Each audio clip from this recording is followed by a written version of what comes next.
This camera might be crisp enough for you to see how many swifts, chimney swifts, fly up over the house every night.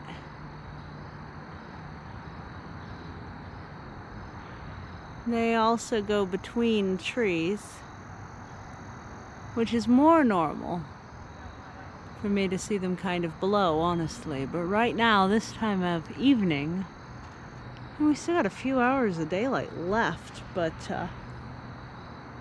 the cloud cover is not making it seem that way.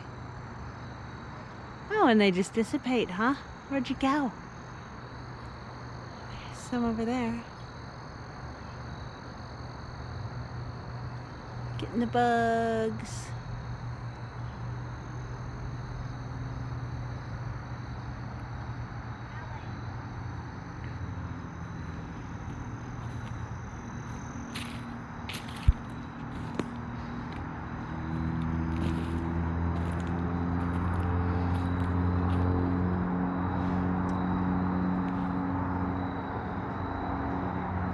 Maybe that's just when they leave home and head out to their hunting grounds. I don't know. Sometimes there's just so many overhead. And then later there's just none. It's pretty wild. I think I need to do some watering in again. It rained 2 days in a row, and then it didn't rain yesterday, and it doesn't seem to be raining today. So I'm thinking it might be another good day to run the hose for a bit. Make sure that everything I just put in down here does okay, gets settled in okay. And even though it's kind of cool, you usually don't need to water as often when the weather's cooled down. They're still brand new plantings, so I'm thinking, yeah. Oh, I don't know. Really beautiful night. That was a bug, that one. Now they're more in their usual position, but yeah, I just thought I'd show you the chimney swifts. Do you want to tour the garden too? I'm doing less good at holding the camera level. Sorry about that. I'm gonna work on that. So, yeah. Look at how the amaranth family turns so red for fall. Look at those leaves. Isn't that cool? I love that. There's some of the first fall color. And then we get yellow on the milkweed. And of course, at the same time, all the asters are blooming. And these little asters, the calico asters, the bees and all the beneficial bugs just love them. That's a honeybee from down the street. We have a local apiarist who is also a native bee enthusiast, so that's always a nice balance. I like seeing that. Cleaned up the roosters. At the moment they actually don't have a dust bath, but you know, they can go a couple days without it. I gotta put the rocks back. I also discovered that I think the hive of yellow jackets, or maybe a new one, but I think the one from, I did manage to get rid of, I think, the yellow jacket hive that was underneath the asparagus, but then I found a set to be here. So when I dumped the diatomaceous earth, I didn't really think about it, but there was a big hole. And unfortunately, this is going to harm a lot of the creatures, including the soldier flies. But I cannot be having yellow jackets. Like, that's really not cool. I can actually see a soldier fly struggling right now, having been exposed to some diatomaceous earth. Poor baby. It's a tough balance, you know? There's creatures you really just can't cope with having. And then, although if diatomaceous earth is going to help with getting rid of yellow jackets, then I'm all for it. It's a pretty easy solution. I think I should put a cup of it down the pre-existing hole and before I cover that over. Yeah. Been starting to get the path a little more clear here. This is my new compost pile for the moment. Got some raspberries as usual.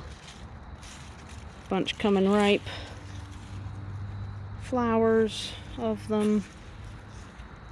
One very ripe, a couple more on their way. More flowers over here. And these are just in their second year, so I'm very happy with this. These ones for some reason dried out instead of fruiting. So that's a little confusing, but that's okay, I guess. Here's some new flowers coming in, tiny little buds. And then back in here, I can see, okay, so here's how you tell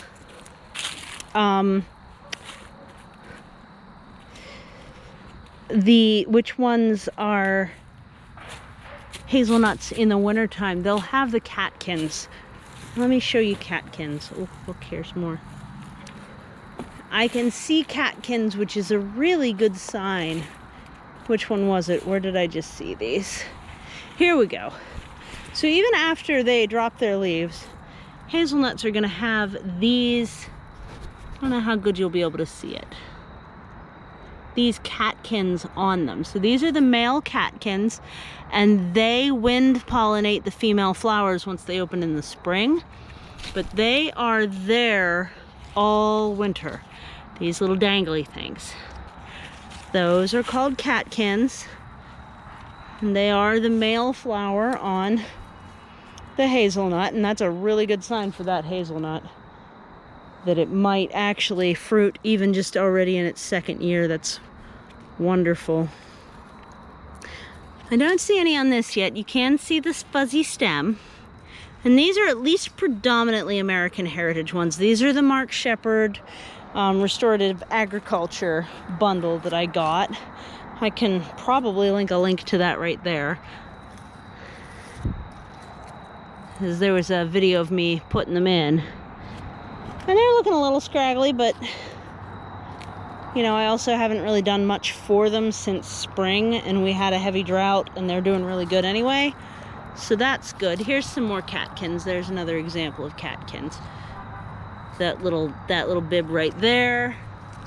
This one here.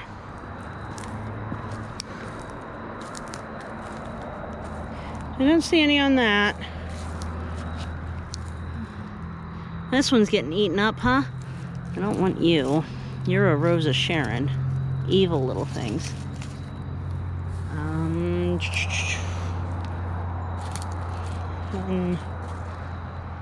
This one's also getting eaten up a good bit, but you know, as they get more mature, I think they get noshed on less. Here's my tarp weights, also known as tire sidewalls. So that's an example of how to tell which plants are the hazelnuts in the wintertime, because Wild Edibles was asking me for hazelnut advice. And in addition to, if you have a true native, they need a lot of damp, something that's never going to dry out, because I lost a lot of those. These ones, the restorative agriculture ones, have been bred to just be tough as nails, and they're doing really, really good. Even these ones in the space that killed a ton. Isn't that a pretty color? The little bitty ones I planted up here, even them are doing good. Here's, oh, see, one of the leaves just fell. I mean, it's going dormant, but it's doing good. Yeah, see, here we go. Look at that. Yeah. And then down the other end, here, we'll just go through the deer path. I don't clear this, the deer do. And if I just let the deer have their pathway to the cliff, they tend to leave most of the other things alone. So down on this end, I have my true natives, and they needed the wettest disposition, a decent amount of shade, because if they even started to dry out, they were definitely dying. So I'm really happy to have these down here. These are the two. I thought I had three, but I don't know. I'll figure it out. The two natives that, two true natives that definitely lived. The third one I'm thinking of might be the one on the cliff. Way down the cliff where it's not even worth showing you. So yeah, that's some fall. Here's the lamb's quarters amaranth. Look at that brightness. Yeah. Happy fall. Hope everybody's doing good. Take care.